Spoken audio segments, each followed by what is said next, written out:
باللہ کفا وسلام علی عبادہ الذین اصطفیٰ اما بعد فاعوذ باللہ من الشیطان الرجیم بسم اللہ الرحمن الرحیم یا ایہا المدثر قم فانذر وربک فکبر وثیابک فطہر والرجز فاہجر ولا تمنن تستکثر ولربک فاصبر صدق اللہ العظیم۔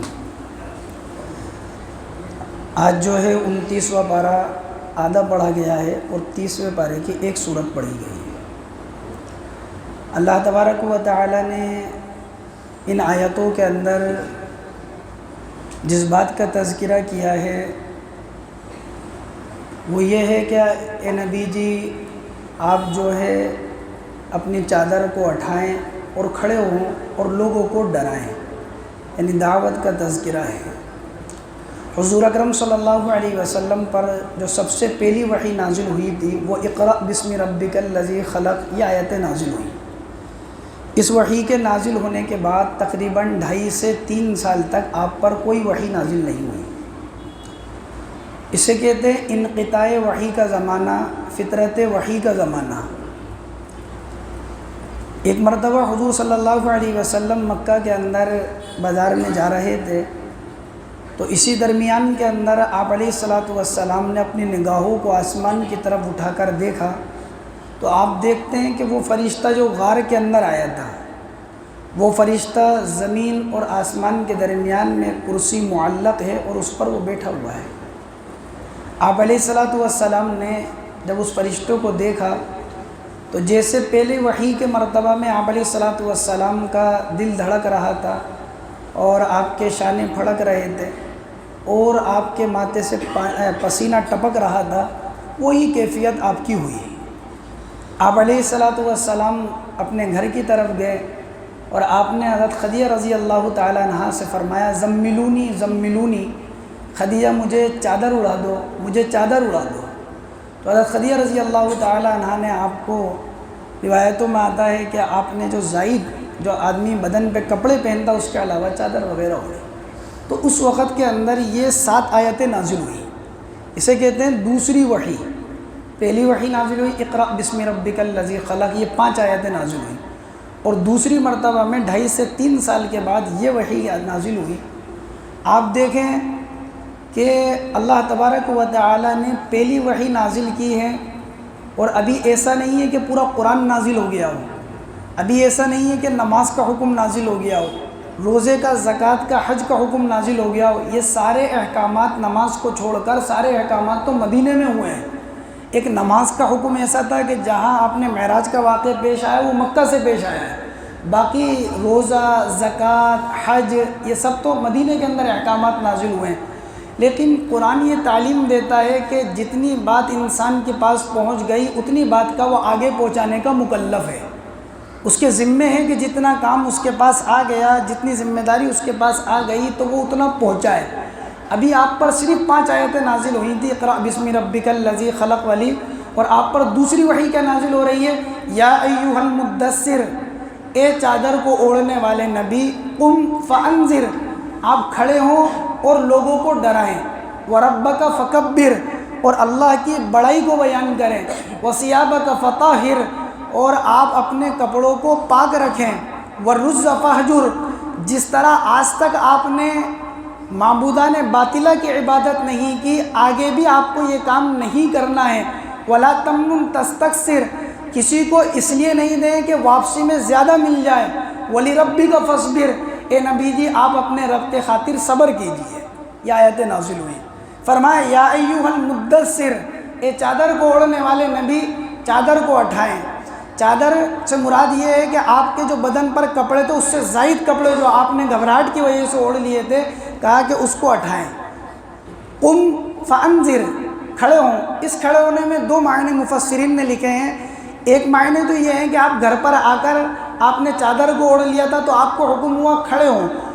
دوسرے معنی یہ لکھے ہیں کہ اے نبی جی آپ کام کے لیے کھڑے ہو جائیں، محنت کے لیے کھڑے ہو جائیں، آپ اپنے آپ کو تیار کر لیں اس محنت کے لیے، کیونکہ ہم جو آپ کو پیغام دینے والے ہیں، جو قرآن آپ تک پہنچانے والے ہیں، جو دین آپ تک پہنچانے والے ہیں، یہ ہمت کا کام ہے، اس لیے آپ تیار ہو جائیں کام کے لیے۔ قم فانذر، آپ لوگوں کو ڈرائیں۔ انذار، ڈرانا، یہ وہ ڈرانا ہوتا ہے کہ جس کے اندر شفقت ہو، مہربانی ہو۔ نبی امت کو جو ڈراتے ہیں وہ ڈراتے ہیں بطور شفقت، بطور مہربانی۔ کہ کیوں ڈراتے ہیں؟ تاکہ لوگ جہنم سے بچ کر جنت میں چلے جائیں، کیونکہ امتی سب ہوتے ہیں، جو مانتے ہیں وہ بھی، جو نہیں مانتے سب۔ تو نبی کا دل ہر ایک کے لیے مشفق ہوتا ہے، نبی کا دل ہر ایک کے لیے مہربان ہوتا ہے۔ اس لیے آپ نبیوں کے جو قرآن میں واقعات سنیں گے تو ان کے جو جملے ہیں وہ کیا ہیں؟ انی لکم ناصح امین، ہم نصیحت کرنے والے ہیں، ہم تمہارے لیے امانت دار ہیں، خیر خواہ ہیں، تمہارا برا چاہنے والے نہیں ہیں۔ اس لیے فرمایا قم فانذر، کھڑے ہوں اور لوگوں کو ڈرائیں۔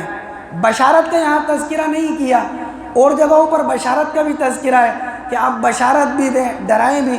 اس کی وجہ یہ ہے کہ جس وقت یہ آیت نازل ہوئی اس وقت ماننے والے حضور کے بہت تھوڑے تھے، اکثر وہ لوگ تھے جو انکار کرنے والے تھے، شروع کا زمانہ تھا، اس لیے ڈرانے کے معنی یہاں پر لائیں۔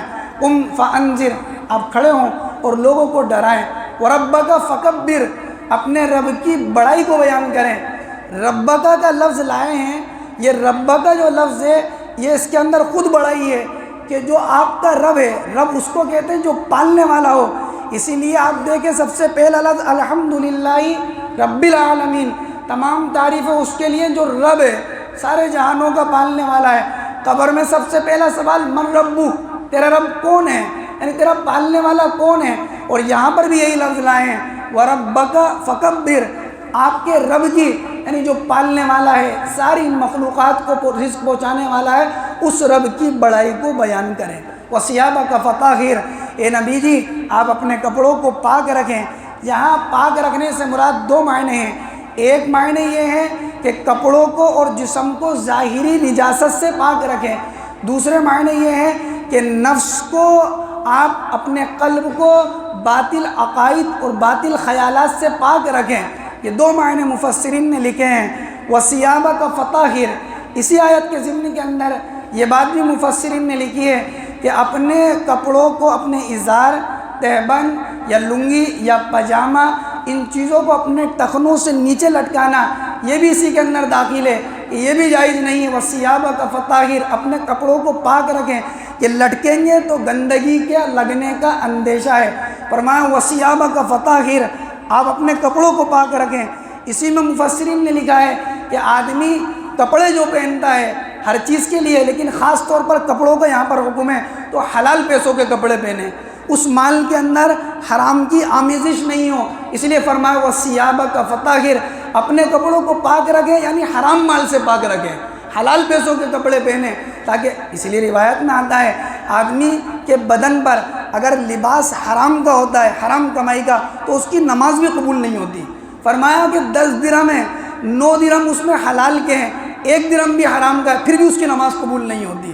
فرمایا وَثِيَابَكَ فَطَهِرْ، آپ اپنے کپڑوں کو پاک رکھیں۔ اور یہ امت کو تعلیم دینا ہے، آپ تو خود پاک صاف تھے، آپ تو، آپ کے جسم کے اوپر ساری زندگی کے اندر کبھی مکھی نہیں بیٹھی، کیونکہ مکھی نجاست پر بیٹھی اور آپ پاک صاف تھے۔ آپ جس وقت دنیا میں تشریف لائے ہیں، پورے جسم مبارک پر ایک نجاست کا مکھی کی آنکھ کے قطرے کے برابر نجاست نہیں تھی، کیونکہ آپ تو پاک صاف تھے۔